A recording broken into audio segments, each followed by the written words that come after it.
For stopping back by the channel. I appreciate it when you come back, when you like and subscribe, and when you share us with friends, and also when you comment. Thank you for any comments. Whoops, let me turn this down a little bit. Um, One of the things I've talked about is that what I find lacking in a lot of unboxings and first impression reviews is the long-term use experience with certain pieces of equipment. And I wanted to take a chance. I think I've had this on my list for a while because the radio I carry all the time is the Baofeng 5RM. It goes almost everywhere I go, to work, to back to home, to the office that I have here, and all over. I keep it with me in the car. A lot of times I'll have it scanning in the car. Um, and so it is my all-around go-to handheld right now. As you can see, I've got the Nagoya NA771 antenna, which is the VHF UHF. There is actually a tri-band antenna for it, which I think is just a little bit shorter than this one. I don't know. I actually may have one of those on one of my older Baofengs. I need to double check that. I'm curious to try it and see if I notice any difference in the VHF and UHF frequencies, and if there's any improvement in the 220, which is some people call VHF2, I guess. Um, that is something I would like to look a little more at. I haven't, there's not a lot of 220 activity in our area, and so it's kind of hard to test this. I do wind up picking some traffic over up near one of the places I work, and there is over the mountain there a very active 220, but the terrain here, it's kind of tough to pick it up. I've picked it up further away from there rather than closer to there. And sometimes, if you're familiar with mountains, you'll understand that's why it works that way. Now you notice it's picking up something right now. Some of the things I really do like about this are the display. I like being able to have the dual watch, and if you'll notice, I've got the frequency in the bottom range, and then the text description up here on the A side, if you will. And you notice I've got some GMRS frequencies programmed in. It's not appropriate to transmit on GMRS frequencies. You can program them though, the same for MURS frequencies. It does receive weather radio. Just to give a decent illustration of that, let me break our scanning, and we'll go ahead and tune over to our weather advisory right now. It does not have the NOAA weather alerts, which I would really like more handhelds to have. I've mentioned this a few times. I'd love to get the ear of some of the manufacturers and let them know it's a very important feature, I feel like, for handhelds. Because if you're out in the woods, if you're out and about, and all you've got is your handheld, it would be nice to get an alert if there is a weather alert, and to not have to take a look around and say, maybe I should listen to the weather radio and see if there's an alert.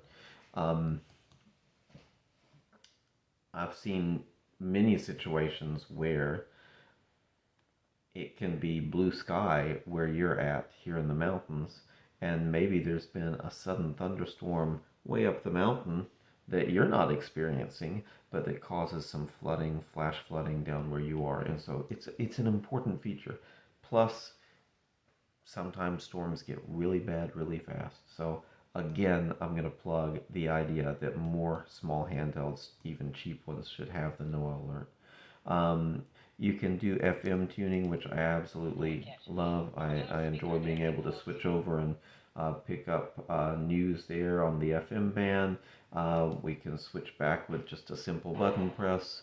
Programming is really pretty easy. Let me break our scanning.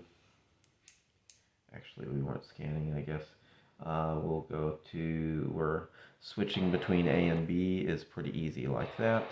I'm going to go back to B. I'm going to put in one of my local repeater frequencies. Actually, this is one I just added.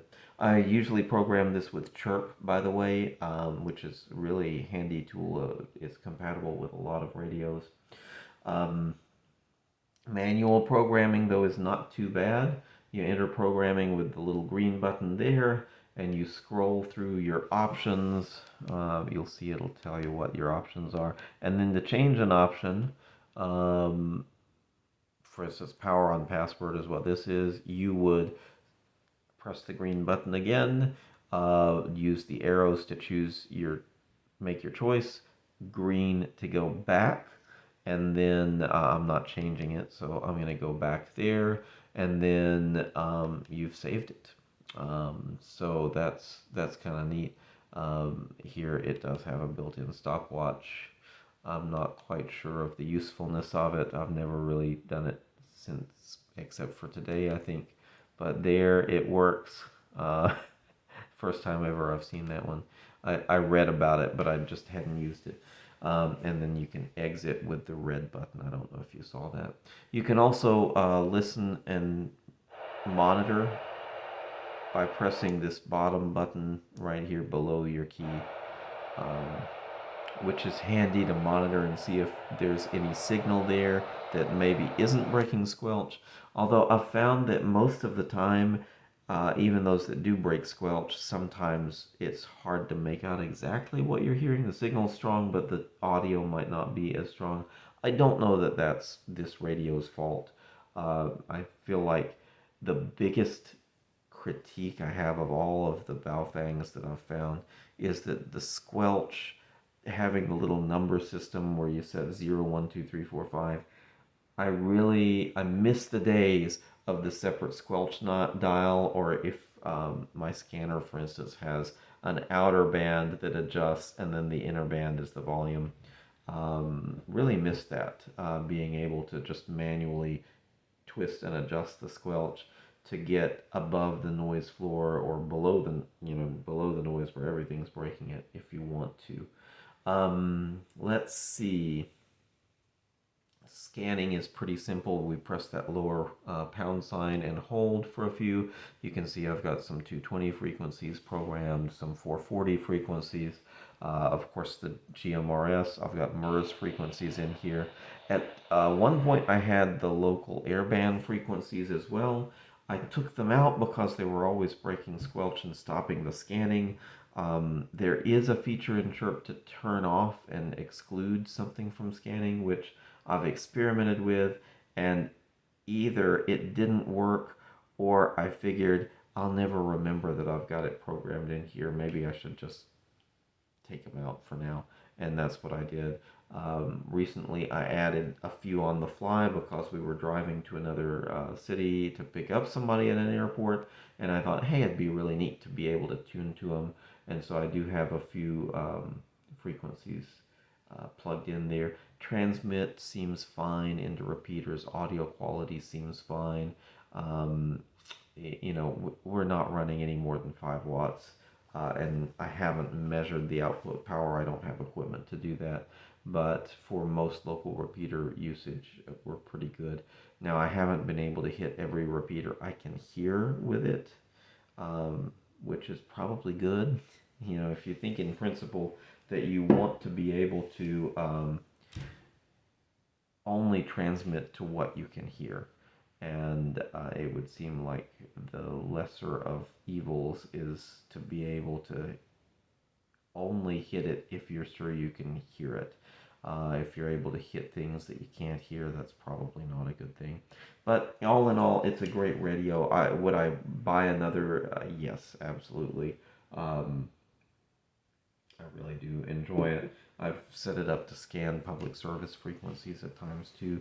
Although with these radios, you do have to be careful, and you can specify in Chirp that this is not to transmit. You can set them not to transmit. We'll have to take a look at Chirp sometime because it has some good features and flexibility. But anyway, that's a quick summary of the 5RM that I use almost all the time. I carry it with me every day. Sometimes I'll even hook it up to an external antenna when I'm in the car. I've got an adapter for a roof mount, and it does pretty well with it. Sometimes I hook the 38-inch antenna up to it, so it does pretty well. I was concerned it would be overloaded with a larger antenna, but it's really not. It performs pretty well.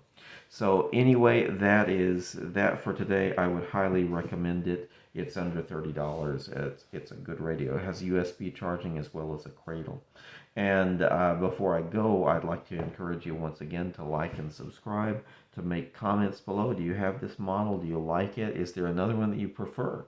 Do you have a radio that you think beats this one hands down, and just want to let everybody know? Please, by all means, make a comment below. I'd love to hear your feedback. I know Quan Shang has a nice little handheld that's very modifiable, would be a good way to put it.